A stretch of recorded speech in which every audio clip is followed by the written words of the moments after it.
সকাল সকাল রওনা হলাম আমার মেয়েকে নিয়ে স্কুলে। এখন বাজে সকাল 7:20, 7:30 থেকে ক্লাস। স্কুলের রাস্তা 2 মিনিটের, তাই আমরা 7:20 রওনা দিই। আর এখন আমার মেয়েকে নিয়ে স্কুলে যাচ্ছি। এক সময় আমাদের বাবা মা আমাদেরকে নিয়ে স্কুলে যেত, আর এখন আমি বাবা হয়ে গেছি। হ্যাঁ, ওকে, স্কুলে যাচ্ছি। হ্যাঁ, সাথেই থাকুন। আমাদের এই টিকাটুলি থেকে স্বামীবাগের রাস্তার কাজ অনেক ধীর গতিতে এগোচ্ছে। কেন এত ধীর গতি বুঝলাম না।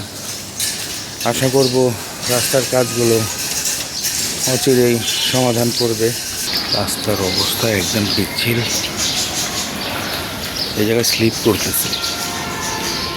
খুব ধীর গতিতে কাজ এগোচ্ছে, বুঝতেছি না।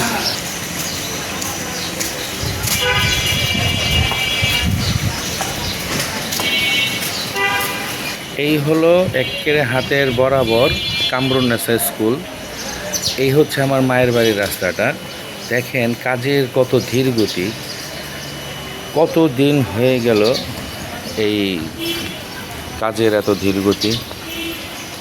আর এই হচ্ছে একটু সোজা আমার মায়ের বাড়ি।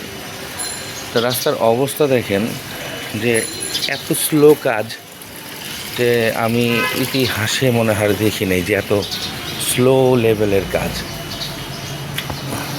কাজ এখনও শেষ হচ্ছে না, বরঞ্চ কাজ দিন দিন শুধু বাড়ছেই, যা মনে হচ্ছে আর কি। আচ্ছা, যাই হোক, আশা করব যে কাজগুলো দ্রুততার সঙ্গে শেষ করুন, কারণ কাজগুলো শেষ না করা পর্যন্ত আমরা যারা আমজনতা আছি আমাদের ভোগান্তির শেষ নেই আর কি। কাজটা শেষ হলে আমাদের ভোগান্তিও শেষ হবে। চলুন রাস্তাটা আরেকবার দেখাই। এই যে দেখেন রাস্তাটা ভাইঙা চুইরা কী অবস্থা রাখছে। এতদিন তো পাহাড় হয়েছিল, তারপরও একটু কমছে। এখানে পাকা করছে, ওইখানে ঢালাই দিছে, ওইখানে দেখি।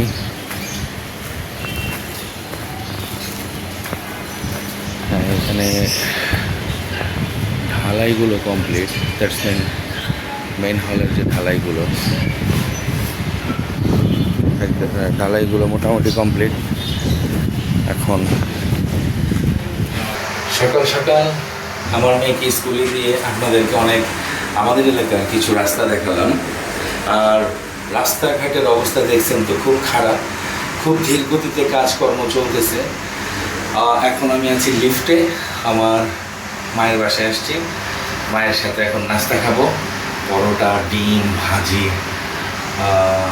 আর কিছু খাবো না, আর চা খাবো একটা। তো সাথেই থাকুন, মায়ের সাথে নাস্তা করে তারপরে আবার আসছি।